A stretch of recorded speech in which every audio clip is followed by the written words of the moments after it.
Some of you might know already, but this podcast has been nominated by the British Podcast Awards for the listener's choice. So we really need your votes because it would be such an honour and thrill to do well in this.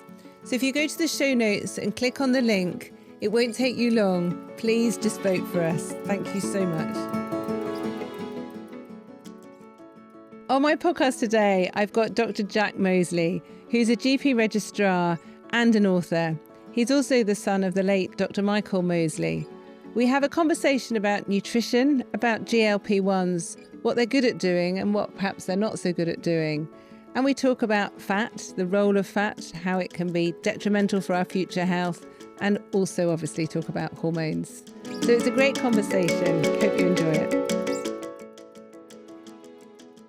So Jack, great that you're here from Manchester, which makes me feel very nostalgic because I spent many a happy year in Manchester, and actually you did some of your GP training where I did my GP training, so small world.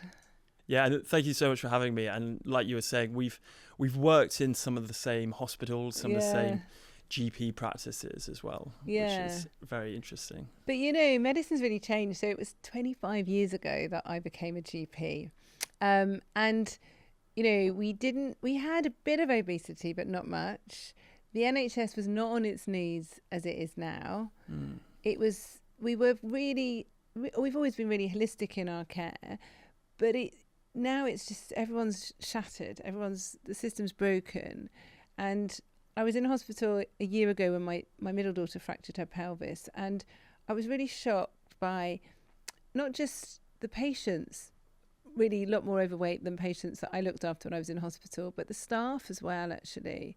And then it's impossible to get food in a hospital, like impossible to get fresh food in a hospital, you know.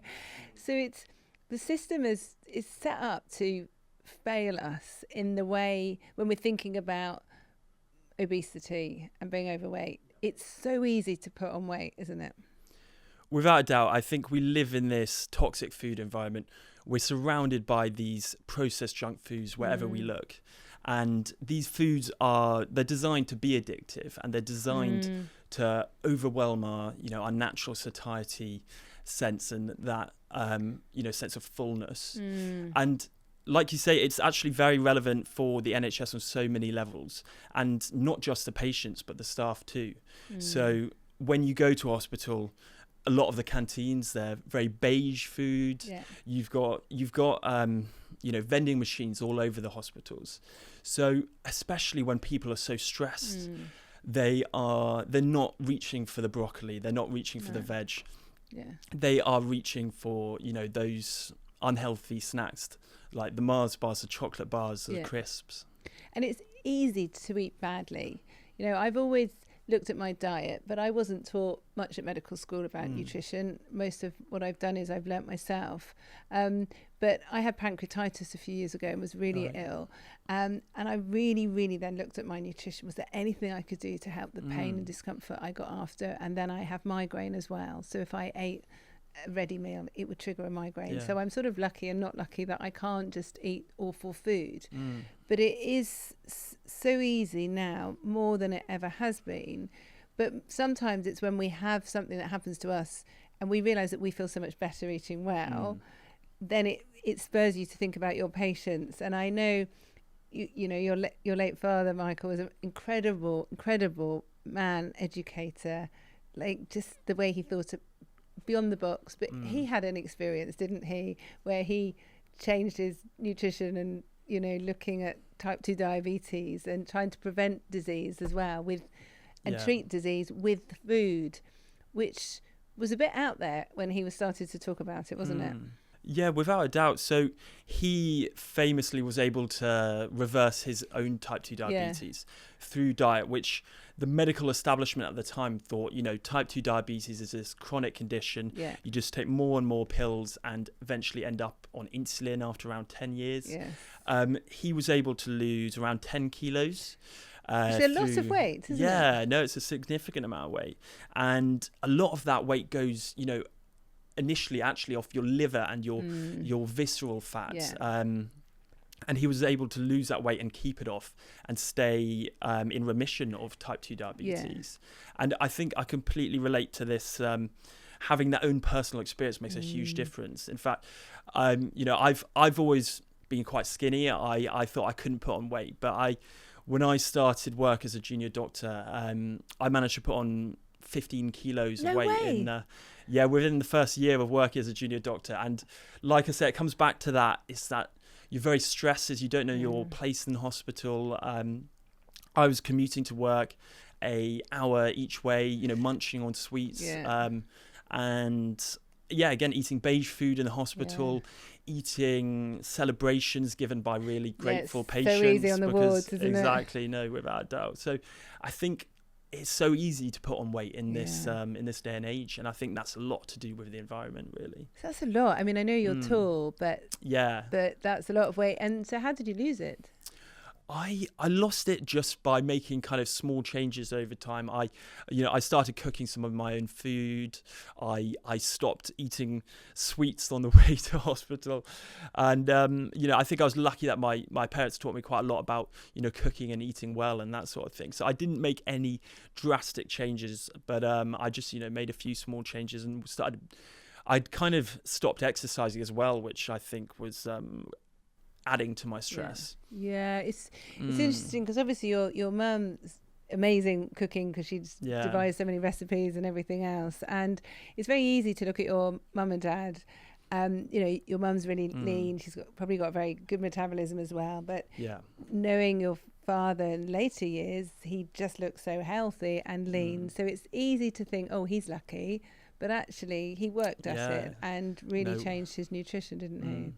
He definitely, he was addicted to chocolate and he had a massive sweet tooth. So, and I think that's what made him so relatable because, he was saying, he thought willpower was overrated but you had to, his whole idea was really ingraining these healthy habits and making sure that you set up your own food environment so that you weren't tempted by these foods.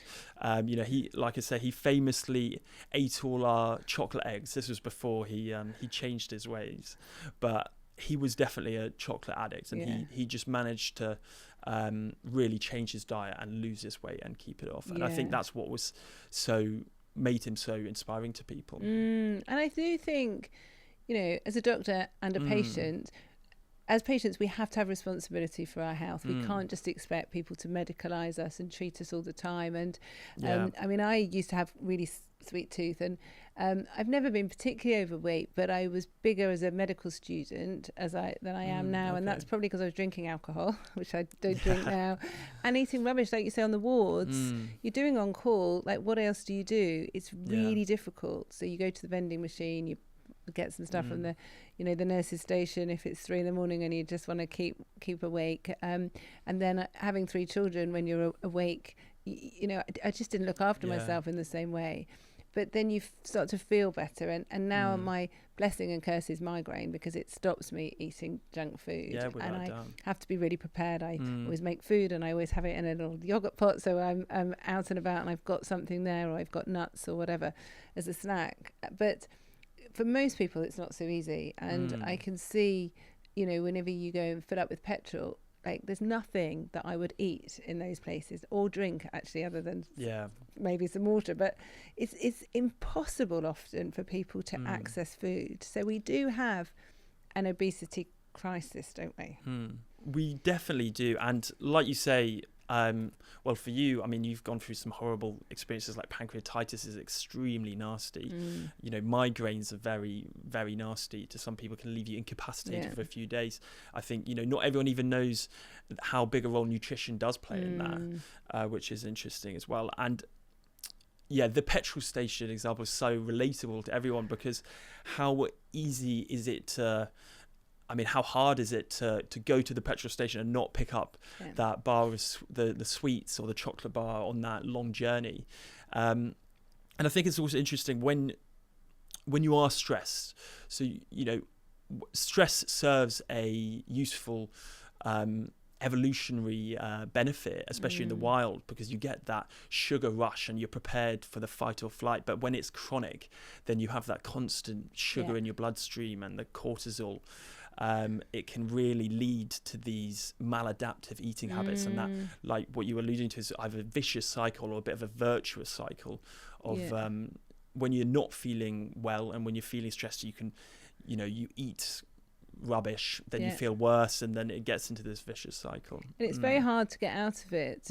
And I'm very interested in the role of insulin with other hormones as well. So cortisol and insulin go very closely together, don't they? And it's sort of, since I qualified, people talk more and more about the sugar peaks and troughs, the insulin being squeezed out of the pancreas, and that has a real effect on the pancreas. The pancreas gets tired, the system gets tired. This metabolic syndrome that occurs is actually very common. But also fat cells. Lots of people think that fat is just a bit of blubber.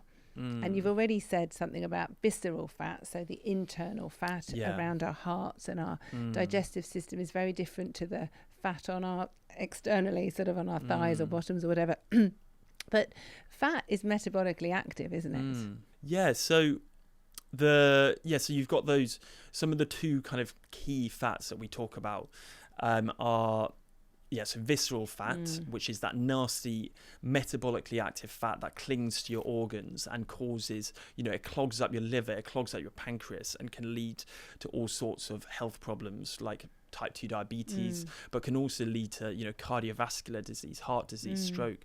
And then you've got that subcutaneous fat that's under the skin, which is a lot safer type of fat, and actually that's not really metabolically active in the same way. And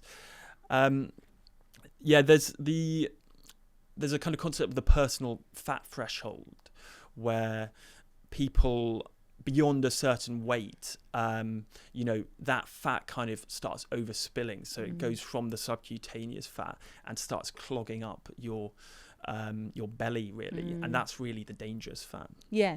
And I'm very interested in inflammation, and we've got lots of cytokines, so chemicals from our fat cells, our adipocytes, that get released into the system and increase inflammation in the body even more. So it's important. It's not just how we look, it's what's going on in our systems. And as doctors, obviously we treat diseases, but we want to prevent diseases as well, don't we? It's so important. So you've written this book, Food Noise, How Weight Loss Medications and Smart Nutrition Can Silence Your Cravings. And I really like this smart nutrition because, I really enjoy food, but I think the trick is being able to eat and then not feel hungry. It's quite a good hack, though, isn't it? Exactly. Yes, I wrote the book Food Noise because I was seeing how the GLP-1s were really sweeping the world. There was this fascination about them, and for good reason, because they are very effective at weight loss. But a lot of people don't necessarily understand the risks and rewards, the side effects and how to manage them, and that they're not magic bullets. These are really powerful drugs. So we really need to approach them with kind of care and knowledge, I think. And I think that's crucially important. So when I was at Manchester Royal Infirmary in the 1990s, I was working with an upper GI surgeon, and they started doing gastric bandings. It shows how old I am, but it was a revolutionary weight loss treatment. And so the patients would see a psychologist beforehand, and then they would have this banding. And I'm sure the first banding operations, they were far too tight, so literally people could only have a thimble full of food. And women would come back to go, this is amazing, I've lost X number of dress sizes, I'm really slim. But then their hair would start to fall out, their nails would split, they couldn't get any vitamins in. And then we realised a lot of people were using things like Quavers crisps and liquidizing them to get them so that they were, really small volumes. So they would still be eating rubbish, but nutritionally, they would not be well at all. And a lot of them then had their banding reversed. So then it made me really think about this relationship with food. It's very different to alcohol and and smoking, which are optional. No one has to drink or smoke, No, exactly, but we have to eat. Yeah. But if you haven't had, you've grown up in a household where food is really important and it's cooked from fresh. But if people haven't, and then a lot of these foods, like you say, they are addictive. We know they're addictive, but they also then people crave it because there's an addiction. So they've got this cycle. So GLP-1s, like you say, do have a role, but they're, and I think in the book you're very clear that they're not really the first go-to for a lot of people. Yeah. So, and that's what I kind of tried to highlight in the book. I'm not necessarily for or against these medications, and they can be really beneficial to certain people who are living with obesity, who are living with an obesity-related diseases, and have tried a lot of these other dietary options. Because it is, like we talked about earlier with the food environment, it is very difficult for some people in this food environment. And as well, some genes also play quite a big role in weight. With regards to, I think the key with these weight loss medications, if you are to do them, is to make sure you are eating this nutritious food. We're overfed, but we're undernourished. So people are really eating these kind of calorie rich but nutrient poor foods. So like you say, back in the day, you'd be liquidizing Mars bars, eating quavers. So that can lead to its own form of problems. And they did a study in America that showed half of people living with obesity have some micronutrient deficiency already. So you could be exacerbating that problem if you don't change your diet and if you don't change your lifestyle. So I think if you are thinking of taking these weight loss medications, you need to really think about it as an opportunity to change those lifestyle behaviors without that pesky food noise that can... Yeah, and that food noise is really...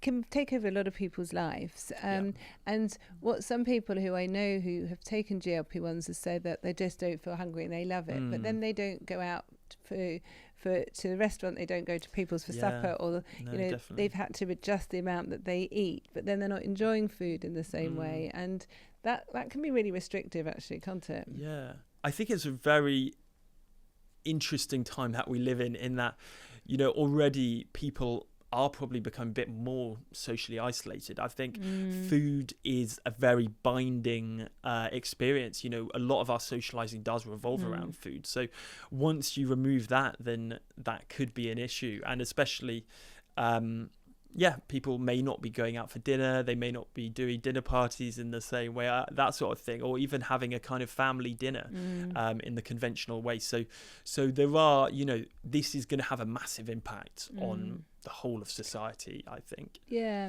And so with sugar cravings and food cravings, I see it a lot in women. Obviously, I see a lot of women in the clinic, and we see a lot of menopausal women, perimenopausal women, but also a lot of women with premenstrual syndrome, PMS, and premenstrual dysphoric disorder, PMDD. And I used to get it before I had my periods. Those few days before, you're just like, I just want to eat chocolate. I just want to eat a real carb craving. Yeah.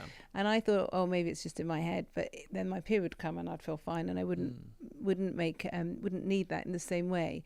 But we know that these hormones, estrogen, progesterone, and testosterone, actually have really important cardiometabolic functions. And so insulin can be really altered when we don't have estradiol and progesterone in our bodies. So a lot of women that we see, when we balance their hormones, their metabolism can change, their cravings can reduce, but also their ability to just function, their brain comes back, but also their bodies as well. They're more likely to exercise, more likely to have the motivation to cook. And I feel it's a shame if they're going to like the GLP-1s before having their hormones balanced. Yeah.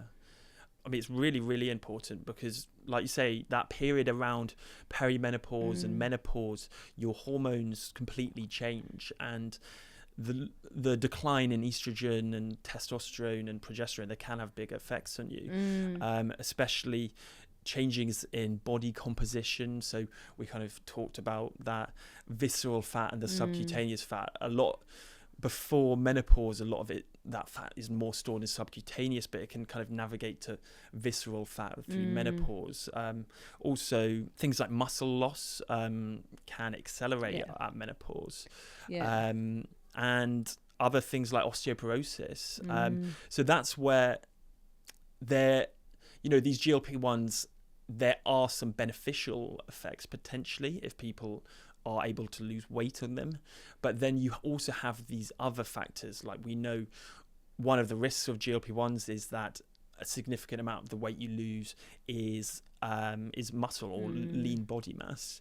And I do also have some concerns for it could, in certain people who aren't eating the right nutrition, it could actually potentially exacerbate things like osteoporosis, especially I think in menopausal women. And that's a real concern, because we know osteoporosis is really common. Some people quote 1 in 2 menopausal women, and certainly one of the reasons I take hormones is to protect my bones and try and keep them strong. But osteosarcopenia, long word, but bone loss and muscle loss, as we don't have hormones, is really, really common. And it's sort of been ignored for a long time, frail old ladies with their Zimmer frames, but actually they've lost their muscles, they've lost bone density, they've lost their hormones. So thinking about preventative medicine, giving hormones will help their muscles, it will help their bones. But with the GLP-1s, if they're losing bone density, they're losing muscle, and they're menopausal, it's like a double whammy, isn't it? Or it can be. Yeah, and I think there are definitely risks there. And we know from the studies that 25 to 40% of the weight you lose is lean body mass, and a main component of that is muscle. And muscle is so important for longevity, but also living a healthy independent life in later age. So kind of living happy and independent, which is just obviously so important to so many people. But also muscle is metabolically active. We've talked about fat cells being metabolically active in a negative way, but muscle is actually very metabolically active in a positive way. So people who have more lean muscle, their metabolism is going to be different actually, and muscle can produce lots of hormones as well, and very anti-inflammatory substances. So people might look the same externally, but their body composition, and we have a DEXA scan in the clinic, and you can see the difference internally. So where that visceral fat is, where their muscles are, it's really important, isn't it? Yeah, no, it really is. And I think that the body composition, I mean, there are limits to BMI, which is a kind of normal assessment of who is described as healthy, overweight, living with obesity. But that body composition is so important, because some people unfortunately do have more visceral fat than others. Some people, like you say, have more muscle than others. And during that perimenopause and menopausal period, so from the age of your early 30s, you start to lose 5% of your body weight every decade. So 5% of your muscle mass every decade. And that can really accelerate from 60s onwards. So you have all these compounding factors. So that's why I think it's so important to consider, so firstly, eating enough protein, because your appetite is really restricted if you are taking these GLP-1 weight loss medications. So getting enough protein is important, but also these other things that are good for bone health, like calcium, magnesium, and vitamin D is really important. And then thinking about doing some strength training actually is very important for some people, and weight bearing exercises that can so weight bearing exercise, what I mean by that is kind of obviously things like dancing, running, racket sports, all of these things that put pressure, healthy pressure on your bones, and can help really with things like osteoporosis. It's really important. My husband's a surgeon, and sometimes he sees people with a BMI, body mass index, of 50, like they're morbidly obese and they need surgery. And GLP-1s certainly have a role there, but when he talks to them, they're like, there's no way I can change my diet. There's no way I'll exercise. And they just think this is going to be a magic drug, which, yes, it could be, but it's not helping internally. And I think looking at the nutritional status of our patients is crucially important, isn't it? But so I was talking to someone last night who you wouldn't look at him and say he's overweight at all. He'd drunk a bottle of wine as he came home, and sort of eats maybe a little bit more than he should. And he said, you know what, I think I might just take a GLP-1. I'm just going to have a microdose and just see how that goes. Yeah. And I just told him that he was really stupid. And he said, but everyone's doing it. No, yeah. And he's not medical. He's just been reading stuff about it. But I see quite a lot of patients. I don't prescribe GLP-1s, and we don't prescribe them in our clinic. But they're sort of my shape, but they want to get in their bikini for the summer. And doctors giving them GLP-1s without any nutrition advice, without looking at their exercise, without thinking about cutting down their alcohol maybe. I just feel a bit uncomfortable with that. I don't know what you think. That's why I kind of wrote this book at the end of the day. It's the wild west out there of online pharmacies. You know, people are not provided that much information about these medications. No. They're not provided that much advice about nutrition and lifestyle strategies. So these medications, they're not a cosmetic drug, and they're not a medication to get, lose a few kilos for the wedding or get beach body ready. These are powerful drugs which have some potential downstream consequences, especially for people who are described as a kind of healthy BMI, and especially for people who don't change their diet while they're on them. I think that is so crucial to have the right nutritional strategies in place. I think this is where your book does come into play really well, because you've got some even lovely pictures as well, and how we can still eat, and they're not particularly difficult things to cook, are they? And they're not like got loads and loads of ingredients, but there's nice colour, there's going to be vitamins in these and nutrients, which is really important. So because a lot of people, when they lose their appetite, will just have little snacks of things that, like you say, their nutritional status will probably be worse than it was before they started these drugs sometimes.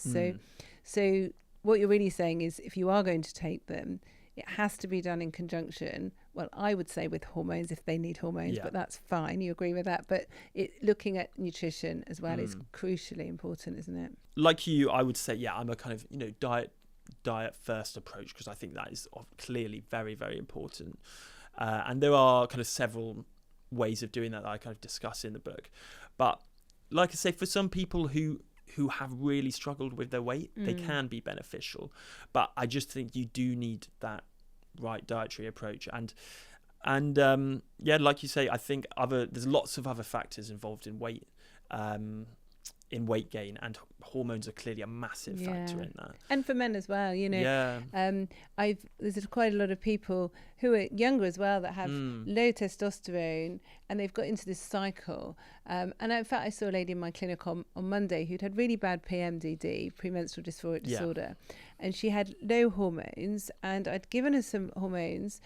She also had some endometriosis as well, and a lot of urinary tract infections. So I'd given her some hormones, and her testosterone level was really, really low as well. Right. So she had that, and she felt amazing. And then she's lost 7 kilograms in weight, and she's just changed her whole. She's only 22, but she changed her whole diet. She's been on the contraceptive pill for 6-7 years. She's off that, obviously. She changed her exercise, changed her nutrition, and I did her hormone blood test, and they were on the high side, and she's on a really low dose of hormones. And I said, you know what, I think your ovaries have just started working again. Oh, right, wow. So she's stopped her hormones, and she's got this new lifestyle. And you see that in men as well, who take testosterone sometimes. Taking that testosterone means that they're metabolically things are changing and improving. Then they exercise more, they lose weight, their whole lifestyle changes, and then they don't need testosterone forever. But I think it's looking at everything in conjunction, and that doesn't always happen in medicine, because it's very siloed, isn't it? No, exactly. That's what we were kind of talking about before this started, really, how unfortunately a lot of medicine is quite siloed. There's not anywhere near enough nutritional teaching at medical school, and all the way along. I think it is so important, to look at clearly modern medicine has made massive impacts for the good to people's lives, but I think the nutritional and lifestyle side of things is somewhat ignored, really. And I think people are kind of starting to understand that a little bit more over the last decade, I would say. It's taking a while. So it's great. I've really enjoyed this conversation, but I always leave with 3 take-home tips. So you're sort of at the beginning of your career in some ways as GP, writer, educator. What 3 things do you think your work is going to make the biggest impact on over the next decade? What 3 areas? Or? Yeah, what things in 10 years' time, what 3 things do you think that will make a difference to as many people as possible? Because clearly you're doing great educating. Yeah. But what would you like to see change to improve the health of people? What I would like to see, I think, firstly, we talked about this kind of toxic food environment. I think you do need something does need to change with, putting some regulations and making some changes to how we, advertising of these highly processed junk foods and some of the taxation of these foods. I think that could make a big difference. Secondly, I would say I'm so passionate about nutrition and teaching, what makes a healthy diet. And I think that is so vital, for everyone, but actually I think especially for clinicians who are seeing people in primary care, in hospitals, being able to be armed with up-to-date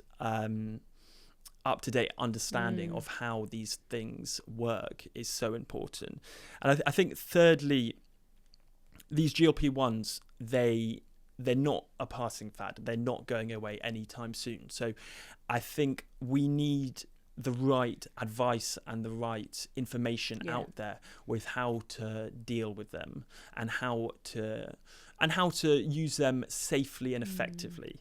Like I say, they're not for everyone, but for some people they can be beneficial. But I think you still need the right nutritional and lifestyle strategies alongside it. Absolutely. So if you are thinking of taking them, don't just do it on your own. Make sure you get really good advice. Exactly, yeah. So, thank you so much. I've really enjoyed it. Thank you. Yeah, no, thank you so much for having me. No, it's been great, yeah. Thanks.